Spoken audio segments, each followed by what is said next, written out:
राहुल गांधी की बिहार में चल रही वोट अधिकार यात्रा, उसको मिल रहे अपार जन समर्थन को देखते हुए बौखलाहट तो है, और उसी बौखलाहट का नतीजा है कि आज की तारीख में कई तरीके से इस यात्रा को डिरेल करने की कोशिशें की जा रही हैं, या फिर कि ये कहिए कि साजिशें रची जा रही हैं। मसलन इंडिया गठबंधन के एक गद्दार को कभी आगे कर दिया जाता है और वो गांधी परिवार को जेल भेजने की कामना करने लगता है, तो दूसरी तरफ प्रधानमंत्री नरेंद्र मोदी की मां को कोई शख्स रैंडमली मंच पे चढ़कर गाली देता है, और फिर एक और मौका भारतीय जनता पार्टी को, जनता दल यूनाइटेड को मिल जाता है। टीवी डिबेट्स के लिए एक बड़ा मुद्दा ये बन जाता है। लेकिन इन सब के दरमियान चाहे जितने भी वार किए जा रहे हो राहुल गांधी पे इंडिया गठबंधन पर, सच्चाई तो ये है हर बार उल्टा ही पड़ रहा है। सारी बातें जरा विस्तार से करेंगे। नमस्कार, मैं स्वप्निल और आप मुद्दा देख रहे हैं। दोस्तों, आगे बढ़ें उससे पहले एक छोटी सी अपील है। मुद्दा इन दिनों एक विशेष आर्थिक संकट से गुजर रहा है। बीते कई महीनों से एक तरफ हमारे मेन बैंक अकाउंट्स फ्रीज चल रहे हैं, तो दूसरी तरफ हमारा पुराना चैनल जो 28 साल पुराना था वो भी हमसे 2 महीने पहले छीन लिया गया, डिलीट कर दिया गया। लिहाजा आज की तारीख में डे टू डे ऑपरेशंस में हमें कुछ दिक्कतों का सामना करना पड़ रहा है। यदि आप सक्षम हो, यदि आप चाहें तो छोटी छोटी मदद मुद्दा की जरूर कीजिएगा। आपके स्क्रीन पर QR कोड है, नीचे UPI का नंबर है। अब आगे बढ़ते हैं और एक एक करके जरा कुछ आपको याद दिलाते हैं। पहले कुछ घटनाक्रम याद दिलाते हैं। अरविंद केजरीवाल, कल की तारीख में अरविंद केजरीवाल ने एक बड़ा बयान दिया, लेकिन वो बयान देने से पहले क्या हुआ था अरविंद केजरीवाल के साथ, या उनकी पार्टी के साथ, या उनके सहयोगी के साथ, उनके साथी के साथ? रेड पड़ी थी।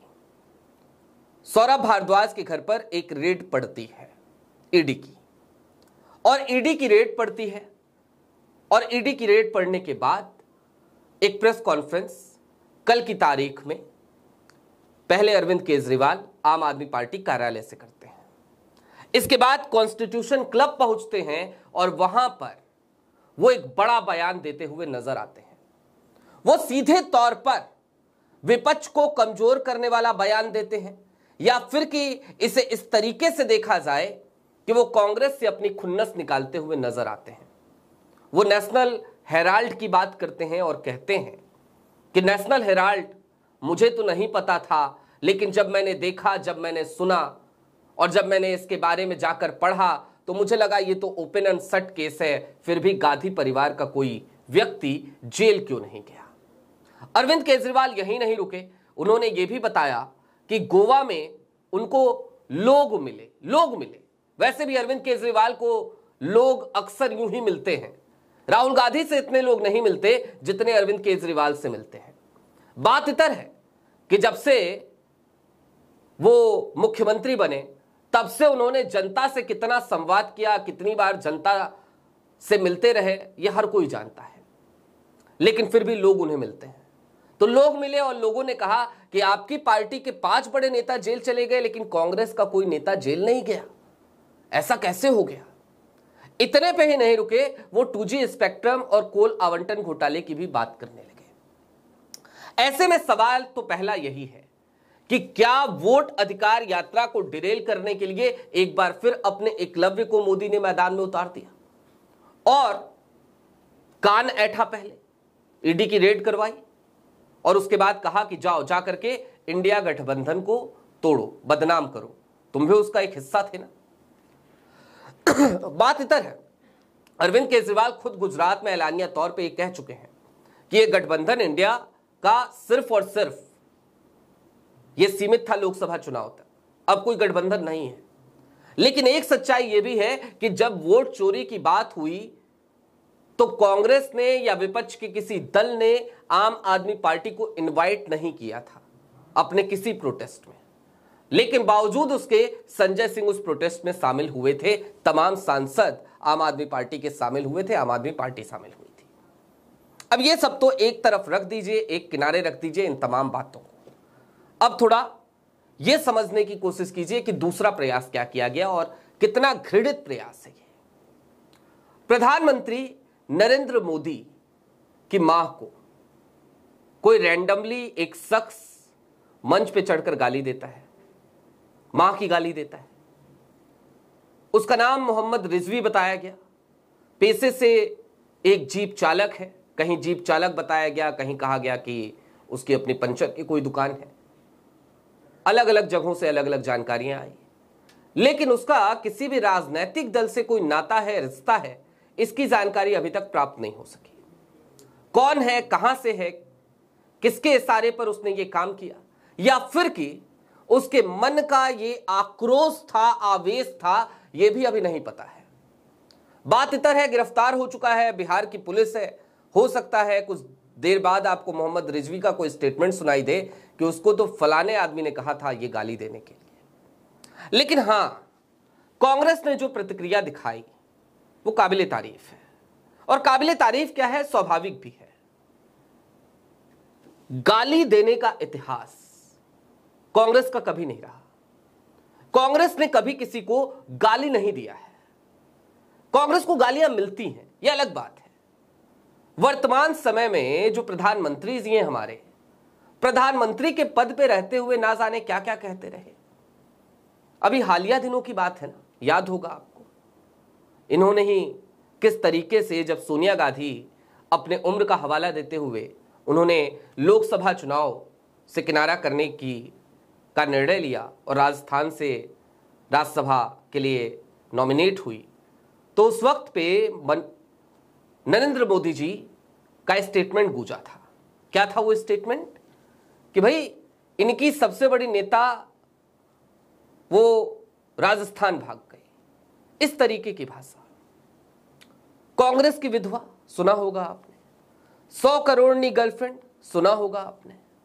ये सब प्रधानमंत्री नरेंद्र मोदी की मुखारविंद से निकले हुए शब्द हैं।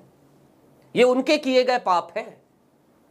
इन पापों पर भारतीय जनता पार्टी के लोग आज भी अफसोस नहीं करते, तालियां ठोकते हैं साहब, तालियां, कहते हैं वाह वाह वाह, क्या क्या बात बोली है नरेंद्र मोदी जी आपने, क्या लताड़ा है साहब, क्या लताड़ा है। खैर, लेकिन यात्रा आगे निकल चुकी है, मंच अभी भी सजा हुआ है।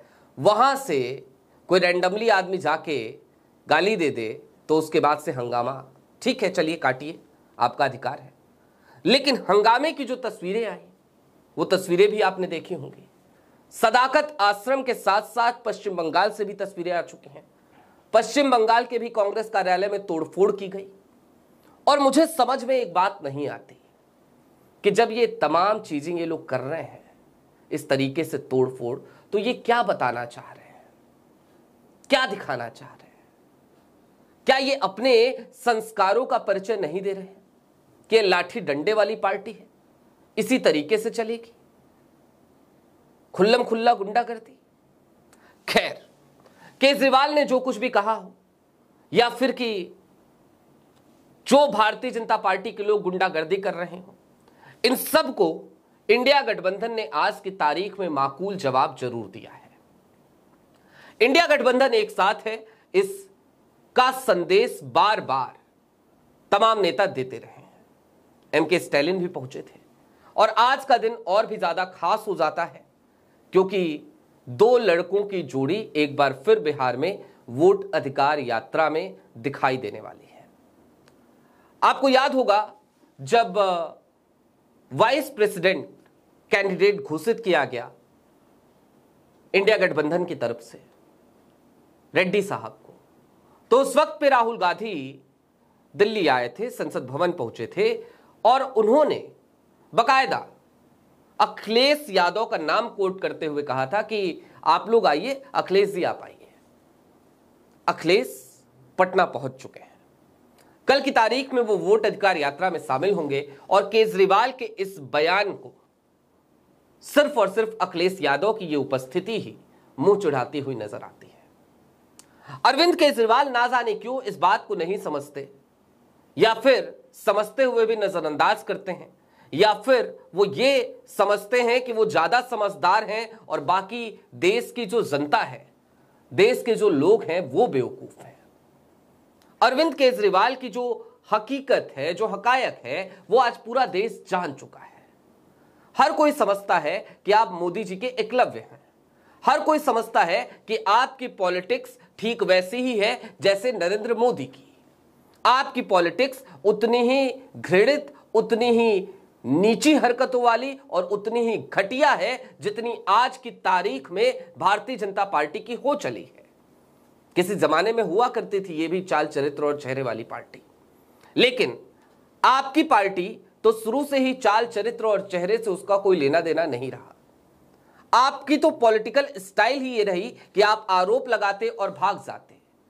आपने ना जाने किन किन शब्दों का इस्तेमाल किया, आपने ना जाने कितनी झूठे कस्में खाई, आपने तो अपने बच्चों की भी झूठी कस्में खाई। अरविंद केजरीवाल जी, मैं आपको एक बात और याद दिला देना चाहता हूं चलते चलते। आपके पास इंदिरापुरम में एक आलीशान सी जगह है रहने के लिए। आपके पास गुरुग्राम में एक आलीशान फ्लैट है रहने के लिए। करोड़ों की लागत है इन सब की, आपकी प्रॉपर्टीज की। उसके बावजूद अभी आप हाई कोर्ट पहुंचे हैं क्योंकि आपको एक सरकारी आवास चाहिए। जरा सोचिए अरविंद जी, आप वही थे जब आप आए थे राजनीति में, तो आप मुख्यमंत्री बनने के बाद भी कह रहे थे कि मुझे तो बस फ्लैट चाहिए, क्या करना है इतना सब कुछ लेकर, इतना बड़ा घर लेकर। फिर आपने शीश महल बनवाया और आज की तारीख में आप ये कह रहे हैं कि आपको सरकारी आवास चाहिए, और उसके बाद आप दूसरे उन लोगों पर आरोप मढ़ते हैं। कैसे चलेगा जनाब, कैसे चलेगा? खैर, इस बात को समझने की जरूरत है कि चाहे अरविंद केजरीवाल को आगे किया जाए या फिर कि किसी गालीबाज को आगे किया जाए, और भले ही लाठी डंडे पत्थर बरसाए जाए, आज जो मोमेंटम है इंडिया अलायंस का, वो मोमेंटम इन सब के आगे झुकने को तैयार नहीं है। आपकी क्या राय है कमेंट बॉक्स में हमें जरूर बताइएगा। अभी के लिए दीजिए इजाजत। चलते चलते फिर वही अपील, चैनल पे नए हो तो सब्सक्राइब करते हुए जाइएगा, सक्षम हो तो छोटी छोटी मदद मुद्दा की जरूर कीजिएगा। शुक्रिया।